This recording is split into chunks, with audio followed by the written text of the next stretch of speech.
The financial implications for individuals entering the United States illegally can be significant, and the recent announcement by the Department of Homeland Security, DHS, regarding a $1,000 stipend for self-deportation raises questions about whether this amount adequately compensates for the costs incurred by these individuals. Here are the key points regarding the costs of illegal immigration and the implications of the DHS initiative. Cost of entry. Estimates suggest that the cost for individuals to enter the U.S. illegally can start at approximately $2,500 and can exceed $10,000, depending on various factors such as the country of origin and the method of entry. This includes payments to smugglers, transportation, and other associated expenses during their journey to the U.S. 7. DHS Stipend versus entry costs.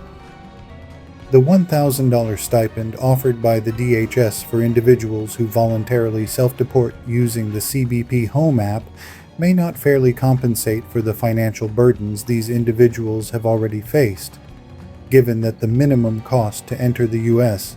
is around $2,500, the stipend represents only a fraction of their initial investment. This disparity raises concerns about whether the incentive is sufficient to encourage self-deportation, especially for those who have already incurred significant expenses to reach the U.S. 7. So, long-term financial impact. Beyond the initial costs of entry, undocumented immigrants often face ongoing financial challenges, including legal fees if they seek asylum or other forms of relief, as well as costs related to living without legal status. The average cost of deportation for taxpayers is estimated to be around $1,721 per individual, which underscores the financial burden associated with illegal immigration on both the individuals involved and the U.S. taxpayer. Government perspective.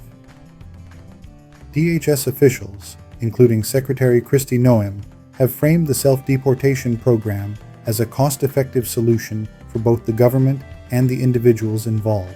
They argue that the program could save taxpayers significant amounts compared to traditional deportation methods. However, critics argue that the stipend does not adequately address the financial realities faced by those who have already invested heavily in their journey to the U.S. 7s. In summary, while the DHS's $1,000 stipend for self-deportation is intended to provide financial assistance, it may not sufficiently compensate individuals for the substantial costs they have incurred to enter the U.S. illegally.